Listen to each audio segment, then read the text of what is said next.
La Memra qui ramène qu'à l'époque de David Ameler, quand il a vu que à Dorot, Itrilou la Redet, la madriga de Dorot a commencé à baisser, David Ameler, il mit de la Torah, il a été mis toute la Torah sur 11 mitzvot.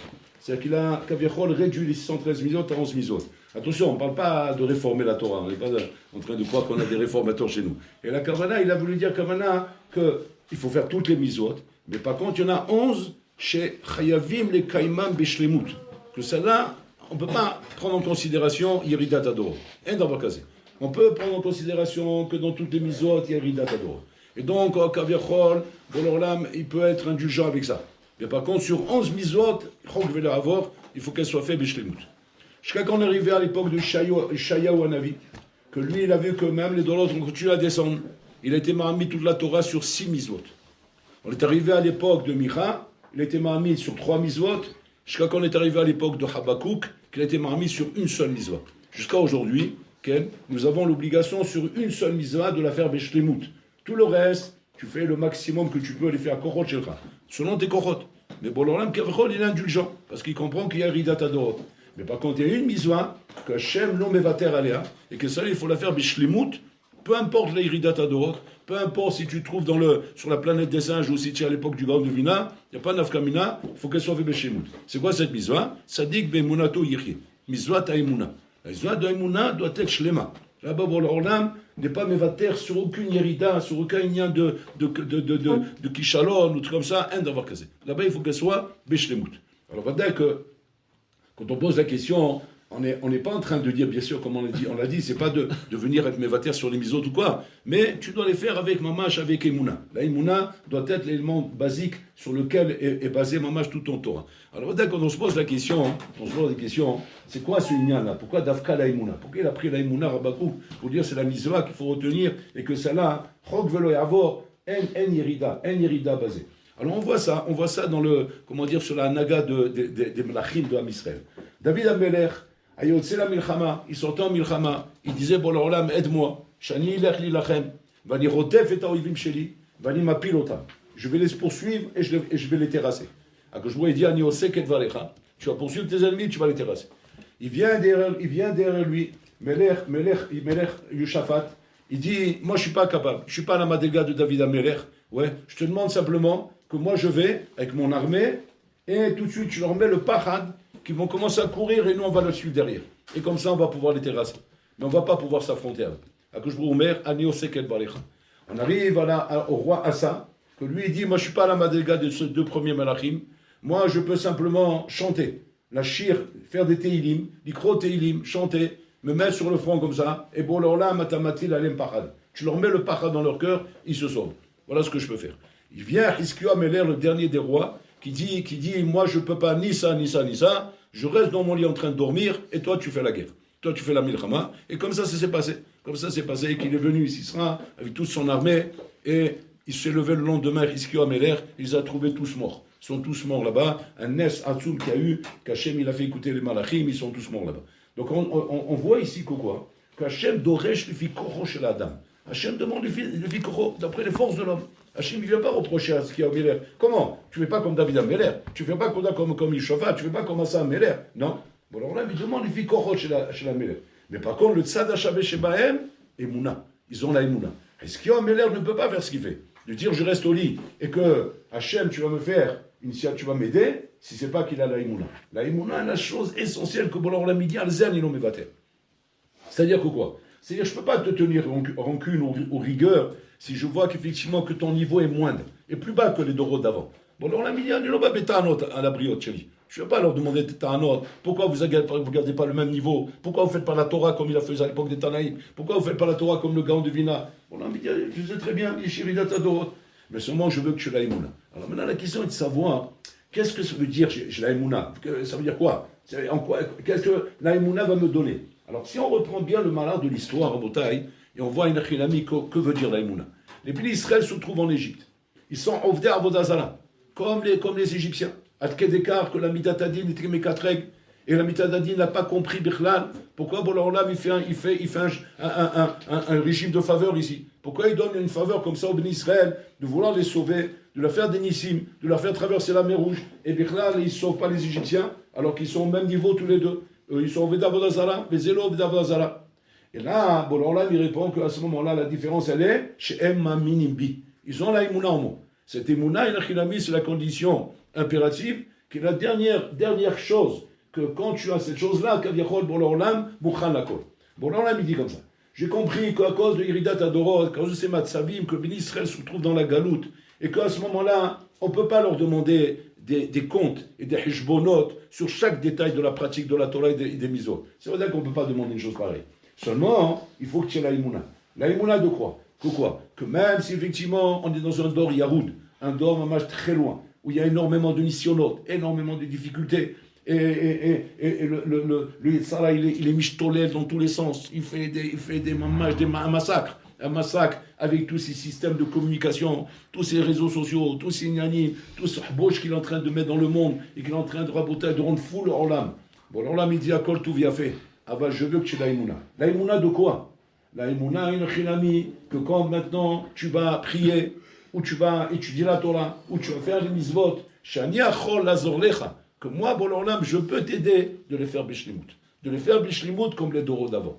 C'est-à-dire que, où est-ce que tu seras en porte-à-faux avec Bolo Olam Kaviachol par rapport à ce Yesod de Habakouk? Si maintenant, je vais te dire comme ça. Je prie pour toi, mon fils, et je te bénis que tu sois un gadol d'Israël. Et tu te mets à rigoler. Tu fais un sourire. Quel est le sourire? Tu dis, je ne serai jamais un gadol d'Israël. Mat, et le Chaïmouna? Tu n'as pas la Emouna que tu seras un gadol d'Israël? Tu ne seras pas un gadol d'Israël. Parce que tu n'as pas l'Emouna. C'est-à-dire que ce n'est pas qu'il te manque d'équilibre. L'équilibre, tu ne les as pas. On a compris ça que tu n'as pas l'équilibre. On sait très bien qu'on n'a pas les Madelgot de ce qu'avaient les Dorot d'avant Rabotai. On n'a pas ces Madelgot. On n'a pas la prétention de dire que lorsque je te fais une bénédiction, une baracha pour te dire que tu seras un gadol, c'est parce que tu as l'équilibre d'être un gadol que tu vas être un gadol. Parce que si tu as l'équilibre d'être un gadol, même sans baracha, tu dois être un gadol. Et la main, c'est que tu ne les as pas. Asma. Alors qu'est-ce que je peux avoir comme espoir? Sur quoi je dois baser mon espoir si tu me dis que je n'ai pas d'équilibre? Sur la Emouna. La Emouna Kenachilami. Et ça, Hachim nous l'a montré. Comment les Bnei Israël sont sortis d'Égypte, alors qu'ils n'avaient aucun sroud de sortir d'Égypte. Aucun sroud Bichlal. Et Minou Bachem. Il n'avait rien. Choum Davar. Mamash, nu. Ariane, complètement nu. Nu Bichlal de Misvot, nu de quoi que ce soit. Nu de quoi que ce soit qui peut être un mérite pour eux de sortir d'Égypte, si ce n'est la Imouna qu'ils ont eu. La Imouna qu'ils ont à Kadosh Baruch Hu, et c'est ça qu'Hachim lui demande aujourd'hui. Aujourd'hui, lorsque tu te trouves confronté à la pratique de ta Torah et tes mitzvot, et tu vois des difficultés, tu vois des kshaïm dans une milchama contre le Yitzhara. Chacun, il voit des kshaïm dans un domaine. Il voit un koshi, l'autre, il a un koshi dans Shmirat Enaim, l'autre, il a un koshi dans Bitul Torah, l'autre, il a un koshi dans Hatzlut, il n'arrive pas à se lever le matin, l'autre, il a un koshi dans la régularité, il n'est pas régulier, une fois comme ça, une fois comme ça, une fois comme ça, une fois que faire un yo-yo en train de zigzaguer. Il n'arrive pas à se tenir bien, il n'arrive pas à se prendre en main, il n'arrive pas à faire les choses, vous voulez. Qu'est-ce qui peut se passer? Lo alenu. Adam, c'est Yehush. Il fait Yehush. Il tombe dans le découragement. Il disait, oh, allez, Niseti Takol. J'ai tout essayé. C'est pas, j'arrive pas. J'arrive pas à faire ces choses-là. Et donc, l'homme, à cause de son Yehush, il se fait une raison et il se laisse aller. Hachem vient te dire, oh, il va voir, il faut Aïmouna, Shilcha. Voilà ta Aïmouna. Ta Aïmouna, il a que tu dois continuer à croire. Le grand de Vina, il ramène comme ça. Que lorsqu'Hachem a créé le monde, il a dévoilé là-bas le sceau de la Tfila. Mais c'est sot chez Tfila. Il a dit, voilà, chien là-bas, c'est quoi le sot de la Tfila? C'est marqué comme ça. Chez un déchet Terem Yetsu. Terem Yetsu avant qu'il sorte. C'est-à-dire qu'il y avait toute la végétation, ouais, sous le sol. Rien n'est sorti encore. C'est-à-dire qu'Adam Arishon, où il a débarqué dans un désert. Comme ça, désert, un midbar. Bon, après, oui, c'est là, moi, Hachim, il va le mettre. Il dit, qu'est-ce que je vais faire dans ce désert? Il n'y a rien à faire là. Il n'y a rien à manger, il n'y a rien à boire. Il n'y a pas où aller. Il faut un désert, non, comme le désert du Sahara.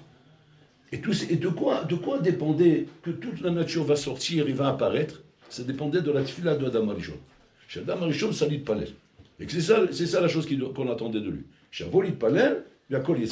Et dès qu'il a fait la tfila Adam Arishon, tout le olam alamakom, il a pris une couleur, une verdure, et tout est sorti à la surface de la terre. Ça, c'est le sceau de la tfila. Qu'est-ce qu'on apprend de là? De là, il apprend le gant de Vila, Zesod Atfila. Que quoi? Que tout ce qu'Hachem veut te donner, tout est prêt à te donner. C'est pas que la tfila est en vérité une demande sur quelque chose qui n'existe pas, ouais, et que toi, tu es en train d'essayer de créer par ta tfila. Bon, alors là, j'ai besoin de parnassa. Je vois qu'il n'y a pas de parnassa. Donne-moi la parnassa. Bon alors là, j'ai besoin de siyata d'ishmael dans mon limoud. Je ne vois pas de siyata d'ishmael dans mon limoud. Donne-moi siyata d'ishmael dans mon limoud. C'est pas ça la tefila. Il dit à le grand de Vina, la siyata d'ishmael dans le limoud, elle est là. Puisque tu la demandes, elle est là, donc elle existe. La parnassa, elle est là. Tout est là. Seulement on attend ta tefila pour le faire sortir. Pour ça, il dit le gars, on en appelle la tefila sha'ar. On appelle la tefila le portail. Il donne un machal à Pinkou. C'est quoi le portail? Il dit ça ressemble à un camion qui vient amener la marchandise qu'on a commandée. Il arrive le camion, il se met devant le sha'ar du magasin de l'entrepôt où on doit faire entrer la marchandise. Et quand il est arrivé le camion, qui était très pressé, le bonhomme qui devait ouvrir le sha'ar n'était pas là. Il n'était pas là, donc il n'a pas ouvert le sha'ar. Le bonhomme du camion, il n'arrête pas d'appeler, de klaxonner, etc., pour qu'on lui ouvre le sha'ar. Le temps, il passe, il ne peut pas attendre. Qu'est-ce qu'il fait? Il repart avec la marchandise, et la marchandise n'est pas livrée. Le bonhomme, il s'énerve, voilà ma marchandise, on a convenu comme ça, on a convenu une heure, on a convenu, pourquoi vous n'êtes pas là? Il dit, j'étais là, le char était fermé. Là, c'est pareil. Il dit, le gars devine là, Adam Sali Palel, il faut prier. Et la prière, c'est le char. Et le char, on te l'ouvre, et à ce moment-là, on te donne le shefa. Maintenant, vous allez poser une question. Vous allez dire, bon, Shaolam, c'est bizarre alors. Parce qu'à ce moment-là, moi, je ne comprends pas. Parce que moi, les mains, c'est le char, ben, je l'ai ouvert. Parce que j'étais là, j'ai prié. Mais je n'ai pas vu la marchandise arriver. Qu'est-ce qui se passe? Haser be'emouna. Il te manque la émouna. C'est-à-dire que toute chose, c'est ce que Rabakou vient nous apprendre. Toute chose où tu vas voir sur le terrain que cette chose-là, ne fonctionne pas ou ne marche pas, c'est Mishum Shechaser Lecha be'emouna. C'est parce que tu n'as pas la émouna que cette chose peut marcher. C'est ça le problème, Rabotai. Quand on se dit maintenant, est-ce que le maître, je vais sortir d'Égypte? Est-ce que cette année, on va sortir d'Égypte? On se pose la question à toi, parce que chaque année, chacun il doit ressentir comme s'il sort d'Égypte. Comment ça va se passer la sortie d'Égypte? Ça va se passer sur ta table. Qu'est-ce qu'il y a sur ta table? Il y a des matzot, il y a du maror, il y a toutes ces choses-là. Qu'est-ce qui est censé me faire sortir d'Égypte? Le maror, la matzah, les quatre kosot, les chants, al-Rahmania, je sais pas moi, al-Gadia. Qu'est-ce qu'il faut faire pour sortir d'Égypte? Il te dit maintenant, les balais Moussa. La chose qui te fait sortir d'Égypte, c'est la Imuna. La Imuna, maintenant que Bolorlan peut te faire sortir Mikol à Metsarim, Mazé Misraim, Metsarim. À Metsarim, c'est toutes les choses qui sont, Shalom, les handicaps, qu'à cause d'eux, tu n'avances pas dans la vie. À cause d'eux, tu ne décolles pas dans la vie. À cause d'eux, tu as un avion qui reste au sol, qui n'arrête pas de prendre de l'élan pour décoller, mais il ne décolle jamais. Il est en train de faire le tour de la piste là-bas, ça fait 4 ans qu'il est en train de tourner comme ça, il n'a plus d'essence tellement qu'il a tourné. Mais pourquoi il ne décolle pas? Parce que l'homme Amin, il n'est pas un Amin qui peut décoller. Et c'est ça la ta'ana qu'on a contre le juif. Quand un juif, Rabotai, commence à croire en une chose, peu importe quelle chose, mais il croit en cette chose-là, et qu'il vient avec Emouna demander à Bola Olam, il est fidèle. Hachem, il est fidèle, il est Ne'eman. Comme toi, tu m'as mis, lui, il est Ne'eman lecha. Et que quand tu demandes une chose avec Emouna, Hachem noten lecha. Mais que si jamais un homme voit que la chose ne lui est pas donnée, il doit tout de suite se dire la chose suivante, Chaser li be'emouna. J'ai pas assez d'émouna. Je ne crois pas assez en la chose que je suis en train de demander. Je ne suis pas persuadé que ce que je suis en train de demander, ça peut arriver. Parce que malheureusement, tu as laissé le Safek t'atteindre. Le Safek qui t'a atteint, le Safek qui Amalek a pu t'atteindre, il t'a mis un doute dans ta tête. Il t'a fait croire que c'est compliqué, c'est difficile. Tu as admis que c'est difficile. Tu as commencé à admettre effectivement que c'est pas aussi simple qu'on croit. C'est compliqué. Voilà, il y a ça. Il commence à regarder les cibottes qui font les handicaps de la chose qu'il est en train d'espérer atteindre. Et le bonhomme, il commence malheureusement à croire aux cibottes. Il croit aux handicaps, mais il ne croit pas à Bola Olam. Et à ce moment-là, qu'est-ce qui se passe? Ton doute, c'est lui qui te fait échouer. C'est à cause de ton doute que tu échoues. Et tous ceux qui ne sont pas sortis d'Égypte, Rabotaï, c'est parce qu'ils n'étaient pas ma'amin. Ils n'ont pas pu croire une chose pareille. Est-ce que vous croyez que c'était une petite affaire de sortir d'Égypte? C'était Rabotaï, c'est pas une petite affaire. C'était les Marla Me'ateva. Un juif qui est en Égypte ne pouvait pas croire une seconde qu'on peut sortir de ce pays. Tellement que c'était un endroit, Rabotaï, Sadkour Misuga. Un endroit qu'on ne peut pas bouger là-bas. Je parle, il a réussi, mamash, à les enfermer, pas seulement physiquement, mais dans leur tête aussi, c'était enfermé. Ils étaient avadim, dans leur essence. On ne peut pas sortir d'Égypte. 80% à Moutaï. Alors que Moshe Rabbeinu, il est là, en train de faire des miracles, en train de faire des nissim, des niflaot. Il est en train de renverser le teva. Lo yecholim la'amin. L'homme aminim, il n'arrive pas à croire. Pas à croire qu'on peut sortir d'Égypte, Rabotai. L'homme, pareil. L'homme, il a des metsalim. C'est quoi les metsalim? Ce sont toutes les choses qui sont, kaviachol, des mouskamot, des choses posées. Des choses posées qui font partie des handicaps de ta vie. Des choses que c'est comme ça. Voilà, je suis comme ça. Je suis comme ça. Cette chose-là, elle ne bougera jamais. Cette chose-là ne changera jamais. Cette chose-là ne pourra jamais se transformer. Et l'homme, il est masquime avec ça. Hazé Shalom. Comme le juif a été masquime en Égypte. Et à cause de ça, il ne sort pas d'Égypte. Il ne sort pas de son médecin. L'Égypte, Rabotai, c'est pas un pays avec des pyramides et tout, etc. L'Égypte, c'est ce que les Tzara, ils construisent chez toi. Qu'est-ce qu'il fait les Tzara? Comme Paro. Paro et Tzara, c'est la même chose, c'est synonyme. Qu'est-ce qu'il fait Paro? Il construit une Égypte chez toi. C'est quoi l'Égypte qu'il a construit chez toi? Pachout, tous ces mouscamos, tous ces nyanim, qui sont qu'on peut pas aujourd'hui dans la conjoncture actuelle, avec ce qui se passe, avec le monde tel qu'il est, avec les nyanim, et avec ça, et avec ça, et avec ça, et avec ça. Il te met 10 000 tarnotes, ouais, qui ont été les tarnotes de Paro, qu'on fait comprendre aux Juifs que vous devez rester en Égypte. On ne sort pas d'Égypte, elle m'en la saute. Mais Paro n'a pas tenu ce discours seulement quand il n'y avait pas encore, Bechlal, le gilouï de la Géoula. Le gilouï était là.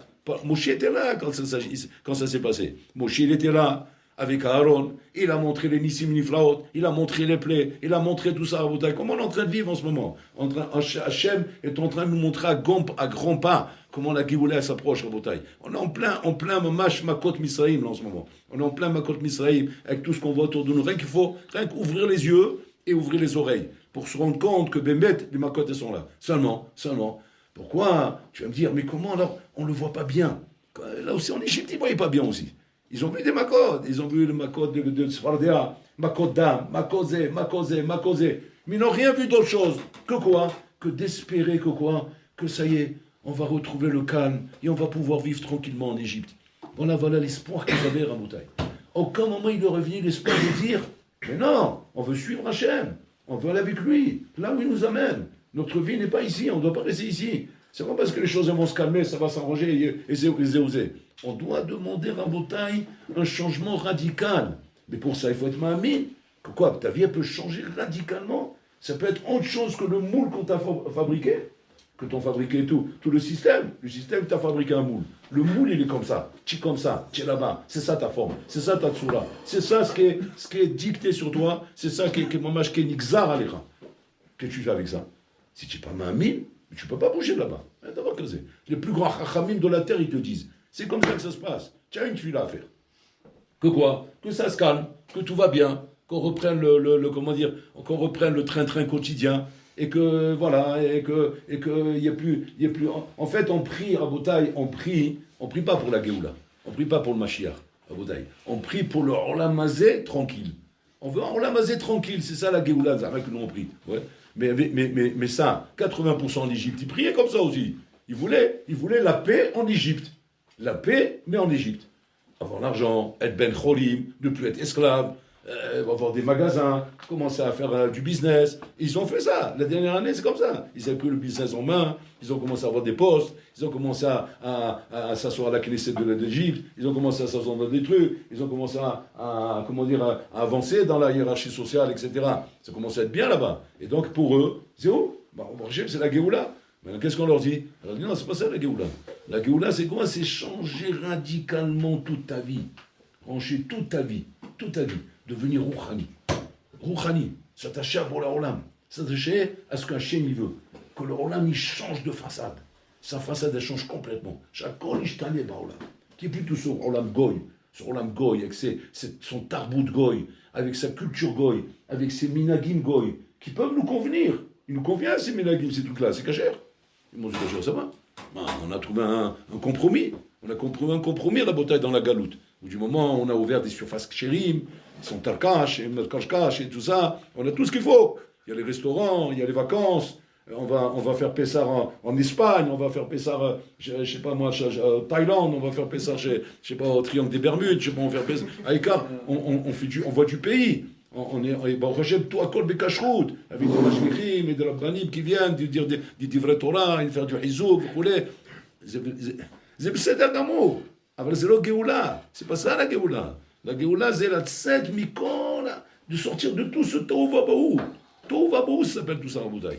Comme ça, la Chazon Ish, il appelle ce olam. Tohu vabohu, c'est un olam le olam qui ne répond pas aux zdarim de ce qu'Hachem veut qui est dans le monde comme le meller du olam, ça s'appelle olam chez Tohu vabohu. Donc on est dans un olam de Tohu vabohu. Donc nous, on s'est trouvé un seder. On s'est trouvé un seder dans ce olam. Mais ce seder, c'est pas le Seder de Malchut Shamaïm, c'est pas ça le Seder. 20% seulement des Juifs ont compris c'est quoi le message de Moshe Rabbeinu. 20% ont compris qu'il faut tout changer, tout changer. Mais pour tout changer, regardez les conditions. C'est quoi? L'erter achalai bamidbar. C'est quoi la notion de midbar? Annulation de tout point de repère. J'ai plus de point de repère. C'est ça le midbar. Plus de point de repère. Parce qu'un homme, il a besoin de point de repère. Il a besoin de... Attends, doucement. Il y a des changements, il n'y a pas de problème. Mais c'est quoi dans le projet? Je veux voir des points de repère.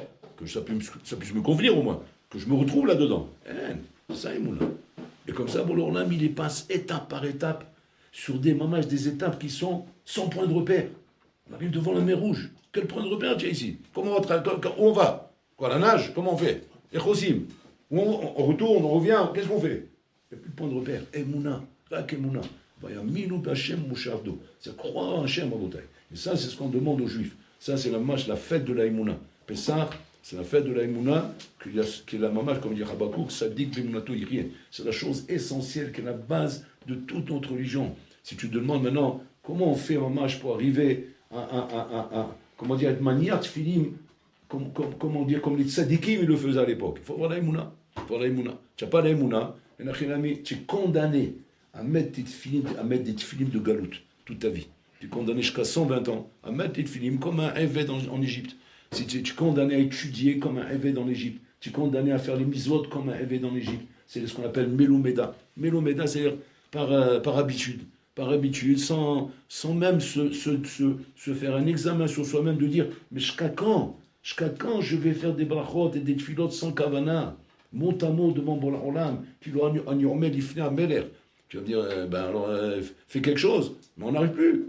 Le dor, il est yaoud, on n'a plus les kochot, la bouteille. Le corps, il est perdu, ça y est, on n'a plus les kochot, la bouteille. Alors tu vas dire, alors comment on fait? Ça y est, on est mort? Non, Emouna. Il faut la Emouna. Et si tu as l'Emouna, bon, on l'a mis tête. C'est-à-dire qu'on est arrivé à un dor à bouteille où on ne peut plus avoir la vamina, que quoi que ce soit peut sortir de nous. Plus rien peut sortir de nous. Si ce n'est pas par Emouna, et Hachem, il te le donne cadeau. Hachem te donne. Hachem, il te dit, arrête de tourner en rond, arrête de te perdre, arrête de croire des choses qui n'existent plus aujourd'hui. Akol taloui be'emouna. C'est-à-dire que tu es ma mine, je te donne. Tu n'es pas ma mine, je te donne pas, alors cours. Continue à courir. Continue à taper la tête contre les murs, jusqu'à ce que tu vas passer à travers le mur. Pour l'instant, Habibi, tu risques de perdre tes plumes, de perdre ta tête, de perdre tout. Ça ne restera plus rien à la fin. Et là, qu'est-ce qu'il faut? Emouna, tamine. C'est où tamine chez Ken et Yacholiot. Et ça, de cette manière-là, tu vas voir comment mon homme notait les Chabé Matana. Rien ne peut être donné à l'homme Rabotai sans Emouna. Rien ne peut être donné. Bien qu'il y ait guerre Rabotai, il pleurait sur les questions qu'il avait, sur lesquelles il marquait Tzalech Youn. On croyait que Rabbi Kiver, il se vantait de ça. Quand il y avait des questions de Tzalech Youn, on croyait qu'il devait être fier de ça. Hein. Il est couché avec Tzalech Youn, comme il doit être fier de ça. Non seulement il n'était pas fier, mais il était même Behalishut Adat. Qu'est-ce qu'il disait Rabbi Kiver? L'ozachiti la vie n'est à Torah. Comme ça il disait. J'ai pas eu le srout de comprendre la Torah. Je comprends pas les Rishonim. Je comprends pas Tosot. Je comprends pas la Gemara. Regardez où il était, lui. Nous, on s'imagine. Je suis un con. Le vaille, je suis comme Rabbi Kiver. J'ai couché comme ça, je vais écrire un livre comme ça. Tzalechioun. Je vais leur donner mal de tête à tous. Ils comprennent rien. Moi, je comprends rien. Personne ne comprend rien. Et plus on comprend rien, mieux c'est.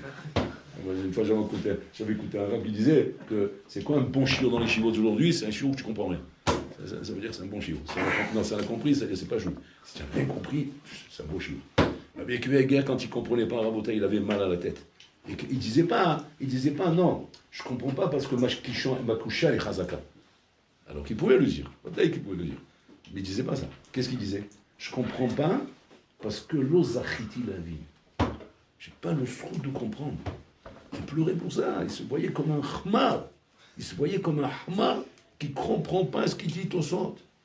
Comme ça, maman, choudoké mashmaou. Il se marquait là-bas qu'il passait des nuits à pleurer devant le Echal. Il prenait des nuits comme ça, il se cachait dans les synagogues. Il allait se cacher quand il n'y a personne. Il rentrait dans les synagogues, il se mettait à pleurer devant le Echal. Il dit Hachem, terachem alay, aie pitié de moi. Qu'est-ce que j'ai fait? Je fais des efforts, je fais mon maximum. Et il a compris que tout dépendait de la Emouna. La Emouna qu'il a en Hachem. Que Hachem lui donne et Hachem il lui donne. Mais sinon il ne comprend pas. Et c'est comme ça nous aussi en Botaï. Il ne faut pas qu'on ait la prétention de croire on est capable, et on peut faire les choses par nous-mêmes, et qu'on peut arriver par nous-mêmes, et qu'on peut... Ce que tu arrives par toi-même, Habibi, c'est une madriga de 10 mm. C'est ce que tu arrives par toi-même. Mais malheureusement, on est dans un dor tellement hachour, que quand on atteint 10 mm, on a l'impression qu'on est arrivé au sommet de l'Himalaya. Ouais, parce qu'on est dans un dor à bataille d'obscurité totale. Alors on arrive à 10 mm de hauteur. Oh, ça y est, oh là là, c'est un gaon celui-là. Et aujourd'hui, facilement, on dit Rav, Gaon, Gadol. Les titres aujourd'hui sont détaxés, donc tu peux pas la TVA dessus, tu peux y aller. Mais c'est pas comme ça. Si tu veux comparer, ce que tu as au niveau biblique, tu rigoles quoi. Si je t'amène rien qu'un richon dans la salle ici, mais tu rigoles quoi, tu vas te sentir on parle d'un bonhomme qui connaît bien la Torah, qui connaît bien le chasse, qui connaît bien, c'est bien faire du Hayoun. Tu as l'impression que tu sois avec Kita Aleph. Kita Aleph, Bichlal, devant le pshat le plus pachout qu'il va te faire. Tellement qu'on est loin, on ne se rend pas compte de ça. Si Habakkuk est arrivé à la maskana de dire Tzadik Bemunato Yirye, ça veut dire regardez le décalage Atsoum qu'on a raboté. Et que ça, on va prendre mal de tête quand le Mashiach va venir, qu'il y aura Triatamiti, qu'on va voir les Amoraïm et les Rishonim et les Géonim, on va les voir à Botaï, là on va comprendre à Botaï le trou dans lequel on était. Là on va comprendre. Donc aujourd'hui c'est Rakimouna.